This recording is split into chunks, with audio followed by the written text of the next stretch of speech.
बोलो भागवत भगवान की जय। पंचम स्कंद 10वां अध्याय। जड़ भरत और राजा रघुगण की भेंट। श्री सुखदेव जी कहते हैं, राजन, एक बार सिंधु सौवीर देश का स्वामी राजा रघुगण पालकी पर चढ़कर जा रहा था। जब वह इक्षुमती नदी के किनारे पहुंचा तब उसकी पालकी उठाने वाले कहारों के जमादार को एक कहार की आवश्यकता पड़ी। कहार की खोज करते समय देववश उसे ये ब्राह्मण देवता मिल गए। उन्हें देखकर उन्हें सोचा है, मनुष्य हष्ट पुष्ट जवान गठीले अंगों वाला है, इसलिए यह तो बैल या गधे के समान अच्छी तरह बोझा ढो सकता है। यह सोचकर उसने बेकार में पड़े हुए अन्य कहारों के साथ इन्हें भी बलात् पकड़कर पालकी में जोड़ दिया। महात्मा जी भरत जी यद्यपि किसी प्रकार इस प्रकार कार्य के योग्य नहीं थे, तो भी वे बिना कुछ बोले चुपचाप पालकी को उठा ले गए। वे दिजवर कोई जीव पैरों तले दब न जाए, इस डर से आगे की एक प्रवाह पृथ्वी देखकर चलते थे, इसलिए दूसरे कहारों के साथ उनकी चाल का मेल नहीं खाता था।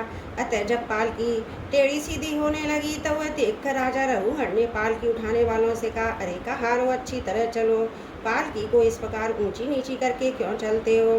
तब अपने स्वामी का यह आक्षेप युक्त वचन सुनकर कहारों को डर लगा कि कहीं राजा उन्हें दंड न दे, इसलिए उन्होंने राजा से इस प्रकार निवेदन किया, महाराज, यह हमारा प्रमाद नहीं है, हम आपकी नियम मर्यादा के अनुसार ठीक ठाक ही पालकी ले चल रहे हैं।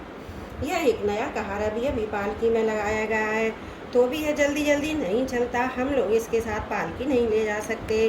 कहारों के ये दीन वचन सुनकर राजा रघुगण ने सोचा, संसर्ग से उत्पन्न होने वाले दोष एक व्यक्ति में होने पर भी उससे संबंध रखने वाले सभी पुरुषों में आ सकता है, इसलिए यदि इसका प्रतिकार न किया गया तो धीरे धीरे ये सभी कहार अपनी चाल बिगाड़ लेंगे। ऐसा सोचकर राजा रघुगण को कुछ क्रोध हो गया। यद्यपि उसने महापुरुषों का सेवन किया था, तथापि क्षत्रिय स्वभाववश भलात उसकी बुद्धि रजोगुण से व्याप्त हो गई और उन दुर्शेष से जिनका ब्रह्म तेज भस्म से ढके हुए अग्नि के समान प्रकट नहीं था, इस प्रकार व्यंग से भरे वचन कहने लगा, अरे भैया, बड़े दुख की बात है, अवश्य तुम बहुत थक गए हो, ज्ञात होता है तुम्हारी इन साथियों ने तुम्हें तनिक भी सहारा नहीं लगाया। इतनी दूर से तुम अकेले ही बड़ी देर से पालकी ढोते चले आ रहे हो, तुम्हारा शरीर भी तो विशेष मोटा ताजा हट्टा कट्टा नहीं है, और मित्र बुढ़ापे में अलग तुम्हें दबा रखा है। इस प्रकार बहुत ताना मारने पर भी वे पहले की ही भांति चुपचाप पालकी उठाए चलते रहे। उन्होंने कुछ भी बुरा न माना, क्योंकि उनकी दृष्टि में तो पंचभूत इंद्रिय अंतकरण का संघात है, अपना अंतिम शरीर अविद्या का ही क्या था। वह विविध अंगों से युक्त दिखाई देने पर भी वस्तुतः था ही नहीं, इसलिए उसमें उनमें मेरे में पर का मिथ्या अध्यात्म सर्वदा निवृत्त हो चुका था, वे ब्रह्म रूप हो गए थे। किंतु पालकी अब भी सीधी चाल से नहीं चल रही थी। ये देखकर राजा रघुगण क्रोध से आग बबूला हो गया। उसने कहा, अरे यह क्या है, क्या तू जीता ही मर गया, तू मेरा निरादर करके मेरी आज्ञा का उल्लंघन कर रहा है, मालूम होता है तू सर्वदा प्रमादी है। अरे तेरे जैसे दंडपाणी यमराज जनसमुदायों को अपने अपराधों के लिए दंड देते हैं, उसी प्रकार मैं भी अभी तेरा इलाज किए देता हूँ, तब तेरे होश ठिकाने आ जाएंगे। रघुगण को राजा होने का अभिमान था, इसलिए वह इसी प्रकार बहुत सी अनाप शनाप बातें बोल गया। वह अपने को बड़ा पंडित समझता था। रजतम युक्त अभिमान के वशीभूत होकर उसने भगवान के अनन्य प्रीति पात्र भक्त पर भरत जी का तिरस्कार कर डाला। योगेश्वरों की विचित्र कहानी करने का तो उसे कुछ पता ही न था। उसकी ऐसी कच्ची बुद्धि देखकर वे संपूर्ण प्राणियों के स्वयं आत्मा ब्रह्मभूत ब्राह्मण देवता मुस्कराए और बिना किसी प्रकार का अभिमान किए इस प्रकार कहने लगे। जड़ भरत ने कहा, राजन, तुमने तो जो कुछ कहा यथार्थ है, उसमें कोई उलाहना नहीं है। यदि भार नाम की कोई वस्तु है तो ढोने वाले के लिए है, यदि कोई मार्ग है तो चलने वाले के लिए है, मोटापन भी उसी का है। यह सब शरीर के लिए कहा जाता है, आत्मा के लिए नहीं। ज्ञानी जन ऐसी बात नहीं करते। स्थूलता, कृशता आदि व्याधि, भूख प्यास, भय, कलह, इच्छा, बुढ़ापा, निंद्रा, प्रेम, क्रोध, अभिमान और शोक, ये सब धर्म देहाभिमान को लेकर उत्पन्न होने वाले जीव में रहते हैं, मुझ में इनका लेश भी नहीं है। राजन, तुमने जो मेरी मरने की बात कही, सो जितने भी विकारी पदार्थ हैं उन सभी में नियमित रूप से ये दोनों बातें देखी जाती हैं, क्योंकि वे सभी आदि अंत वाले हैं। यशस्वी नरेश, जहाँ स्वामी सेवक भाव स्थिर हो वहीं आज्ञा पालन आदि का नियम भी लागू हो सकता है। तुम राजा हो और मैं प्रजा हूँ, इस प्रकार की भेद बुद्धि के लिए मुझे व्यवहार के लिए तनिक भी अवकाश नहीं दिखाई देता। परमार्थ दृष्टि से देखा जाए तो किसे स्वामी कहें और किसे सेवक। फिर भी राजन, तुम्हें यदि स्वामित्व का अभिमान है तो कहो, मैं तुम्हारी सेवा क्या करूं। भैरवर, मैं मत अनुमत और जड़ के समान अपनी ही स्थिति में रहता हूँ। मेरा इलाज करके तुम्हें क्या हाथ लगेगा। यदि मैं वास्तव में जड़ और प्रमादी ही हूँ तो मुझे शिक्षा देना पिसे हुए को पीसने के समान व्यर्थ ही होगा। श्री सुखदेव जी कहते हैं, परीक्षित, मुनिवर जड़ भरत यथार्थ तत्व का उपदेश करते हुए इतना उत्तर देकर मौन हो गए। उनका देहात्म बुद्धि का हेतुभूत अज्ञान निवृत्त हो चुका था, इसलिए वे परम शांत हो गए थे। अतः इतना कहकर भोग द्वारा प्रारब्ध क्षय करने के लिए वे फिर पहले के ही समान उस पालकी को कंधे पर लेकर चलने लगे। सिंधु सौवी नेर नरेश रघुगढ़ भी अपने उत्तम श्रद्धा के कारण तत्व जिज्ञासा का पूरा अधिकारी था। जब उसने उन दुष्श्रेष्ठ के अनेकों योग ग्रंथों से समर्थित और हृदय की ग्रंथि का छेदन करने वाले ये वाक्य सुने, तब वह तत्काल पालकी से उतर पड़ा। उसका राजमत सर्वदा दूर हो गया और उनके चरणों में सिर रखकर अपना अपराध क्षमा कराते हुए वह प्रकार कहने लगा, देव, आपने द्विजों का चिन्ह यज्ञोपति धारण कर रखा है। बतलाइए, इस प्रकार प्रच्छन्न भाव से विचरने वाले आप कौन हैं? क्या आप दत्तात्रेय आदि अवधूतों में से कोई हैं? आप किसके पुत्र हैं? आपका कहाँ जन्म हुआ है और कहाँ कैसे आपका पदार्पण हुआ है? यदि आप हमारा कल्याण करने पधारे हैं तो क्या आप साक्षात सत्य मूर्ति भगवान कपिल जी ही तो नहीं है? मुझे इंद्र के वज्र का कोई डर नहीं है, ना मैं महादेव जी के त्रिशूल से डरता हूँ, ना यमराज के दंड से मुझे अग्नि, सूर्य, चंद्र, वायु और कुबेर के अस्त्र शस्त्रों का भी कोई भय नहीं है। परंतु मैं ब्राह्मण कुल के अपमान से बहुत ही डरता हूँ। अतः कृपा बतलाइए, इस प्रकार अपने विज्ञान शक्ति को छिपाकर मूर्खों की भांति विचरने वाले आप कौन है? विषयों से तो आप सर्वदा अनासक्त जान पड़ते हैं, मुझे आपकी कोई था नहीं मिल रही है। साधु, आपके योगोक्त वाक्यों की बुद्धि द्वारा आलोचना करने पर मेरा संदेह दूर नहीं होता। मैं आत्मज्ञानी मुनियों के परम गुरु साक्षात श्री हरि की ज्ञान शक्ति के अवतार योगेश्वर भगवान कपिल से यह पूछने के लिए जा रहा था कि इस लोक में एकमात्र शरण लेने योग्य कौन है? क्या आप वे कपिल मुनि हैं जो लोगों की दशा देखने के लिए इस प्रकार अपना रूप छिपा कर विचर रहे हैं? भला घर में आसक्त रहने वाला विवेकहीन पुरुष योगेश्वरों की गति कैसे जान सकता है? मैंने युद्धादि कर्मों में अपने को श्रम होते देखा, इसलिए मेरा अनुमान है कि बोझा ढोने और मार्ग में चलने से आपको भी अवश्य ही होता होगा। मुझे तो व्यवहार मार्ग में भी सत्य जान पड़ता है, क्योंकि मिथ्या घड़े से जल लाना और कार्य नहीं होता। देहादि के धर्मों का आत्मा पर कोई प्रभाव ही नहीं होता, ऐसी बात भी नहीं है। चूल्हे पर रखी हुई बटोई जब अग्नि से तपने लगती है तब उसका जल भी खोलने लगता है और फिर उस जल से चावल का भीतरी भाग भी पक जाता है। इसी प्रकार अपनी उपाधि के धर्मों को अनुवर्तन करने के कारण देह, इंद्रिय, प्राण और मन की सन्निधि से आत्मा को भी उनके धर्म समाधि का अनुभव होता ही है। आपने जो दंडादि की व्यर्थता बताई, सो राजा तो प्रजा का शासन और पालन करने के लिए नियुक्त किया हुआ उसका दास ही है। उसका उन्मत्तामादिक दंड देना पिसे हुए को पीसने के समान व्यर्थ नहीं हो सकता, क्योंकि अपने धर्म का आचरण करना भगवान की सेवा ही है। उसे करने वाला व्यक्ति अपनी संपूर्ण पाप राशि को नष्ट कर देता है। दीन बंधु, राजत्व के अभिमान से उन्मत्त होकर मैंने आप जैसे परम साधु की अवज्ञा की है। अब आप ऐसी कृपा दृष्टि कीजिए जिससे साधु अवज्ञा रूप अपराध से मैं मुक्त हो जाऊं। आप देहाभिमान शून्य और विश्व बंधु श्री हरि के अनन्य भक्त हैं, इसलिए सब में समान दृष्टि होने से इस मान अपमान के कारण आप में कोई विकार नहीं हो सकता। तथापि एक महापुरुष का अपमान करने के कारण मेरे जैसा पुरुष साक्षात त्रिशूल पाणी महादेव जी के समान प्रभावशाली होने पर भी अपने अपराध से अवश्य थोड़े ही काल में नष्ट हो जाएगा। बोलो भागवत भगवान की जय। पंचम स्कंद 10वां अध्याय समाप्त। त्रुटियों के लिए क्षमा चाहती हूँ। बोलो भागवत भगवान की जय। 11वां अध्याय पंचम स्कंद। राजा रघुगण को भरत जी का उपदेश। जड़ भरत ने कहा, राजन, तुम अज्ञानी होने पर भी पंडितों के समान ऊपर ऊपर की तर्क वितर्क युक्त बात कर रहे हो, इसलिए श्रेष्ठ ज्ञानियों में तुम्हारी गणना नहीं हो सकती। तत्वज्ञानी पुरुष इस अविचार सिद्ध स्वामी सेवक आदि व्यवहार को तत्व विचार के समय सत्य रूप से स्वीकार नहीं करते। लौकिक व्यवहार के समान ही वैदिक व्यवहार भी सत्य नहीं है, क्योंकि वेद वाक्य भी अधिकतर गृहस्थ जनोचित यज्ञ विधि के विस्तार में ही व्यस्त हैं। राग द्वेष आदि दोषों से रहित विशुद्ध तत्वज्ञानी की पूरी अभिव्यक्ति प्राय उनमें भी नहीं हुई है, जिसे ग्रस्तोचित यज्ञ आदि कर्मों से प्राप्त होने वाला स्वर्ग आदि सुख स्वप्न के समान ही नहीं जान पड़ता। उसे तत्वज्ञान कराने में साक्षात उपनिषद वाक्य भी समर्थ नहीं है। जब तक मनुष्य का मन सत्व रज तथा तमोगुण के वशीभूत रहता है, तब तक वह बिना किसी अंकुश के उसकी ज्ञानेंद्रियां कर्मेंद्रियों से शुभाशुभ कर्म कराता रहता है। यह मन वासना में विषाक्त गुणों से प्रेरित विकारी और भूत इंद्रिय रूप 16 कलाओं में मुख्य है। यही भिन्न भिन्न नामों से देवता मनुष्य आदि रूप धारण करके शरीर रूप उपाधियों के भेद से जीव की उत्तमता और अधमता का कारण होता है। यह माया में मन संसार चक्र में चलने वाला है। यही अपनी देह के अभिमानी जीव से मिलकर उसे काल क्रम से प्राप्त हुए सुख दुख और इनसे व्यतिरिक्त मोह रूप अवश्य भावी फलों की अभिव्यक्ति करता है। जब तक यह मन रहता है, तभी तक जागृत और स्वप्नावस्था का व्यवहार प्रकाशित होकर जीवन का दृश्य बनाता है। इसलिए पंडित जन मन को ही त्रिगुणमय अधम संसार का गुणातीत परम उत्कृष्ट मोक्ष पद का कारण बताते हैं। विषयासक्त मन जीव को संसार संकट में डाल देता है। विषयहीन होने पर वही उसे शांति में मोक्ष पद प्राप्त करा देता है। जिस प्रकार घी से भीगी हुई बत्ती को खाने वाले दीपक से धुएं वाली शिखा निकलती रहती है, और जब घी समाप्त हो जाता है तो अपने कारण अग्नि तत्व में लीन हो जाता है, उसी प्रकार विषय और कर्मों में आसक्त हुआ मन तरह तरह की वृत्तियों का आश्रय लिए रहता है और इनसे मुक्त होने पर भी अपने तत्व में लीन हो जाता है। वीर भर 5 कर्मेंद्रियां, 5 ज्ञानेंद्रियां, 1 अहंकार, 11 मन की वृत्तियां हैं तथा 5 प्रकार के कर्म, 5 तन मात्र और 1 शरीर, वे 11 उनके आधारभूत विषय कहे जाते हैं।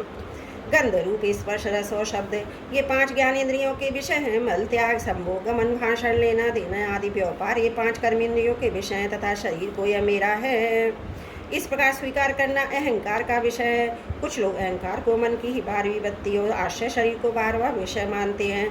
ये मन की 11 वृत्तियां द्रव्य विषय स्वभाव आश्रय संस्कार कर्म और काल के द्वारा सैकड़ों हजारों सैकड़ों करोड़ों भेदों में परिणित हो जाती हैं, किंतु उनकी सत्ता क्षेत्रज्ञ आत्मा की सत्ता है। यह स्वतः या परस्पर मिलकर नहीं है। ऐसा होने पर भी मन से क्षेत्रज्ञ का कोई संबंध नहीं है। यह तो जीव की माया निर्मित उपाधि है। यह प्राय संसार बंधन में डालने वाले अविशुद्ध कर्मों में ही प्रवृत्त रहता है। इसकी उपयुक्त वृत्तियां प्रवाह रूप से नित्य ही रहती हैं। जागृत और स्वप्न के समय वे प्रकट हो जाती हैं और सुषुप्त में छिप जाती हैं। इन दोनों ही अवस्थाओं में क्षेत्रज्ञ जो विशुद्ध चिन्मात्र है, मन की इन वृत्तियों को साक्षी रूप से देखता रहता है।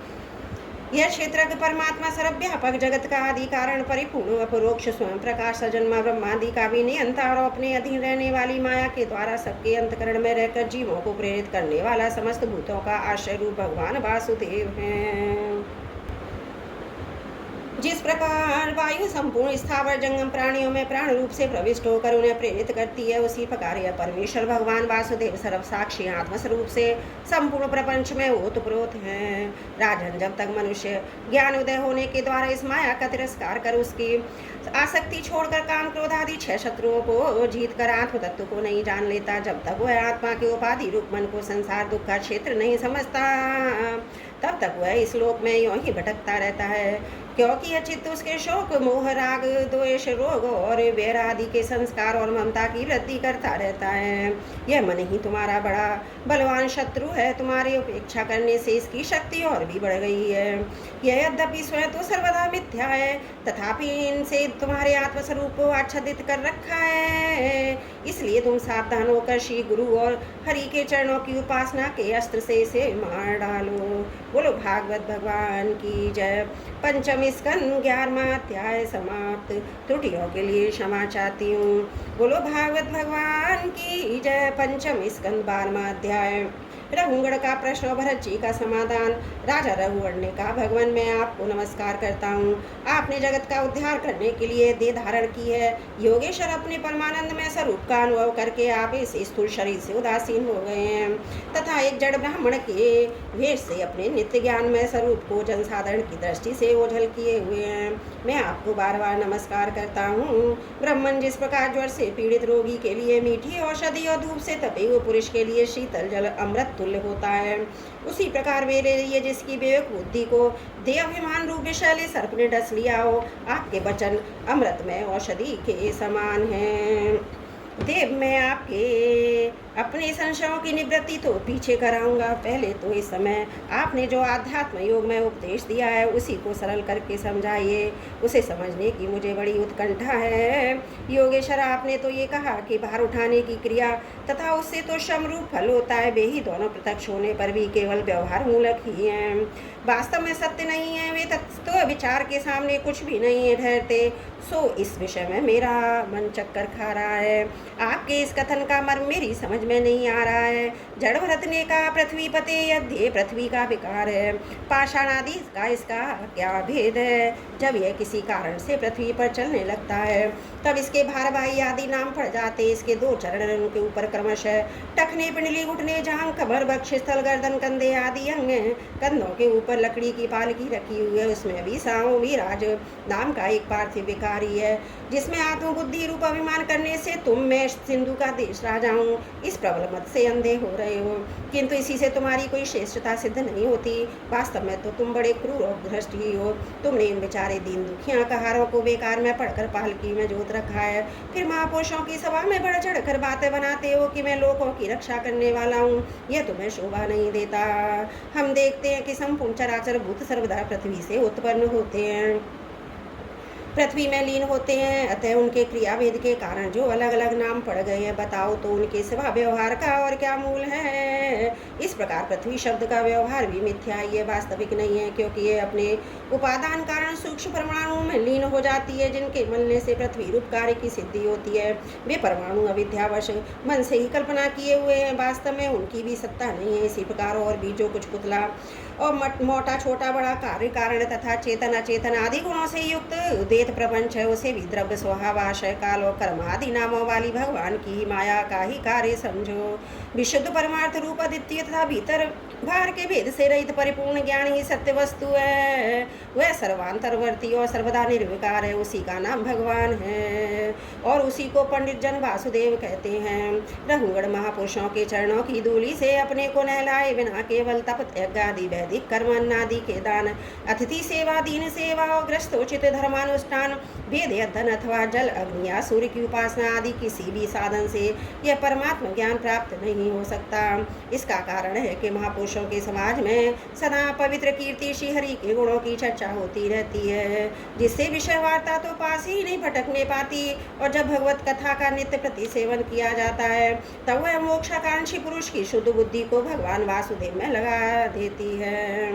पूर्व जन्म में भरत का नाम एक राजा था। यही को पारलौकिक दोनों प्रकार के विषयों से विरक्त होकर भगवान की आराधना में ही लगा रहता था। तो भी एक मृग आसक्ति से हो जाने से मुझे परमार्थ में भ्रष्ट होकर अगले जन्म में मृग बनना पड़ा। किंतु भगवान श्री कृष्ण की आराधना के प्रभाव से इस मृग योनि में भी मेरी पूर्व जन्म की स्मृति लुप्त नहीं हुई।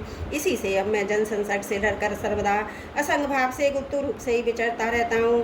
सारांश यह है कि विरक्त महापुरुषों के सत्संग से प्राप्त ज्ञान रूप खड़ग के द्वारा मनुष्य को इस लोक में ही अपने मोह बंधन को काट डालना चाहिए। फिर श्री हरि की लीलाओं के कथन और श्रवण से भगवत स्मृति बनी रहने के कारण ये सुगमता से संसार मार्ग को पार करके भगवान को प्राप्त कर सकता है।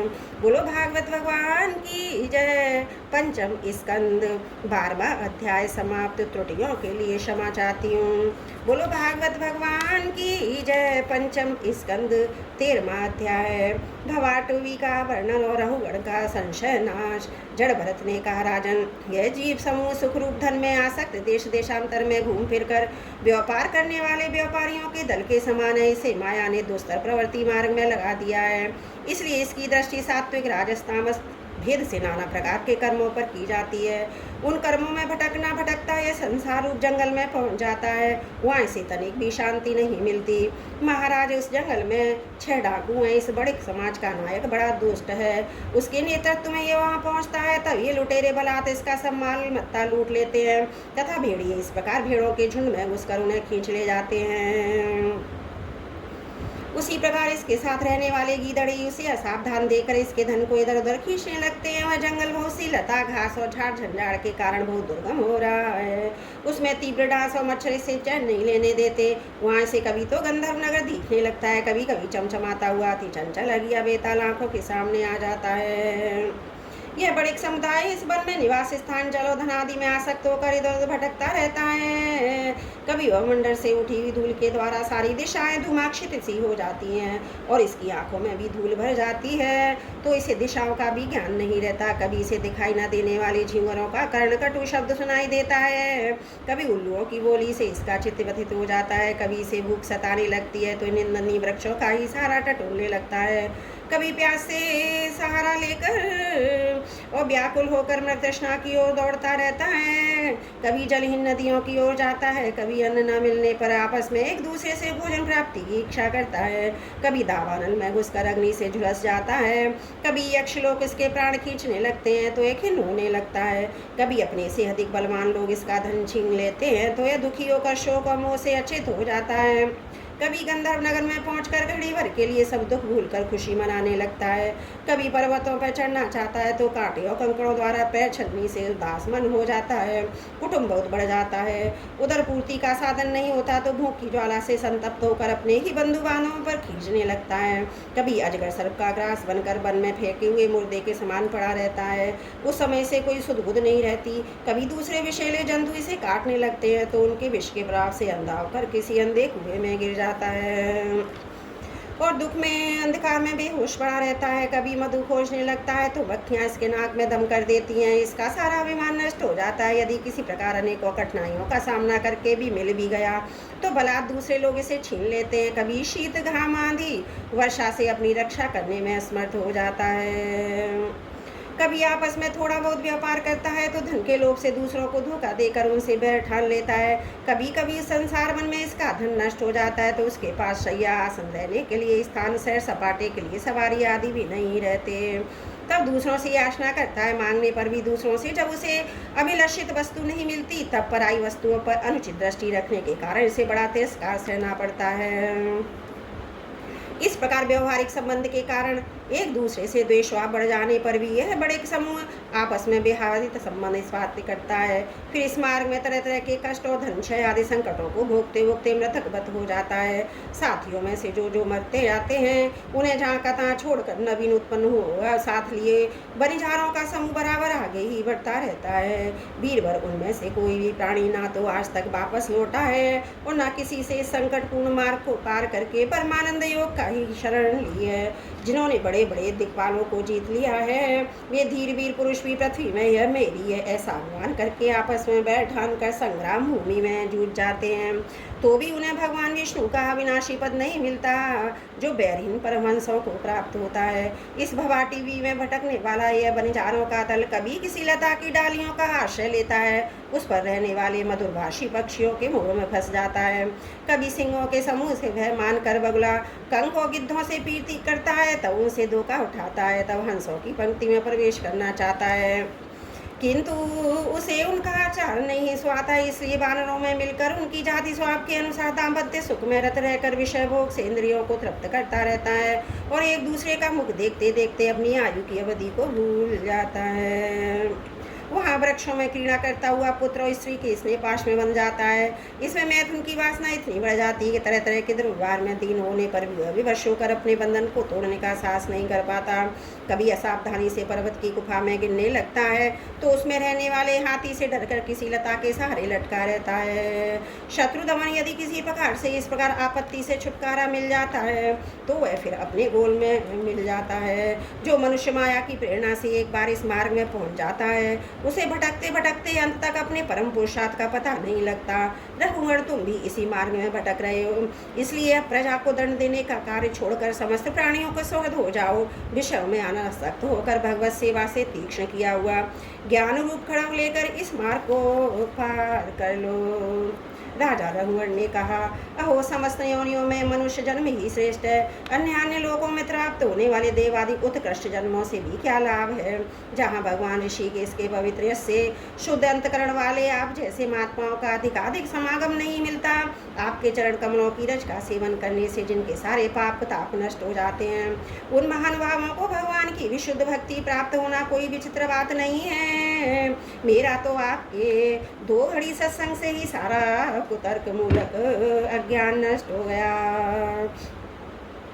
ब्रह्मज्ञानियों में जो वयोवृद्ध हैं उन्हें नमस्कार है, जो शिशु हैं उन्हें नमस्कार है, जो युवा हैं उन्हें नमस्कार है, जो क्रीड़ारत बालक हैं उन्हें नमस्कार है, जो ब्रह्मज्ञानी ब्राह्मण अवधूत वेश से पृथ्वी पर विचरते हैं उनमें से हम जैसे ऐश्वर्य उन्मत्त राजाओं का कल्याण हो। श्री सुखदेव जी कहते हैं, उत्तरानंदन, इस प्रकार उन परम प्रभावशाली ब्रह्म ऋषि पुत्र ने अपना अपमान करने वाले सिंधु नरेश रघुगण को भी अत्यंत करुणावश आत्म तत्व का उपदेश दिया। तब राजा रघुगण ने दीन भाव से उनके चरणों की वंदना की। फिर वे परिपूर्ण समुद्र के समान शांत चित्त और ऊपर तेंद्रिय होकर पृथ्वी पर विचरने लगे। उनके सत्संग से परमात्म तत्व का ज्ञान पाकर सौवीरपति रघुगण ने भी अंतकरण में अविद्यावश आरोपित देहात्म बुद्धि को त्याग दिया। राजन, जो लोग भगवत आश्रित अनन्य भक्तों की शरण ले लेते हैं उनका ऐसा ही प्रभाव होता है, उनके पास अविद्या ठहर नहीं सकती। राजा परीक्षित ने कहा, महाभागवत मुनि श्रेष्ठ, आप परम विद्वान हैं। आपने रूपकादिक द्वारा अप्रत्यक्ष रूप से जीवों के जिस संसार रूप मार्ग का वर्णन किया उस विषय की कल्पना भी पुरुषों की बुद्धि ने की है।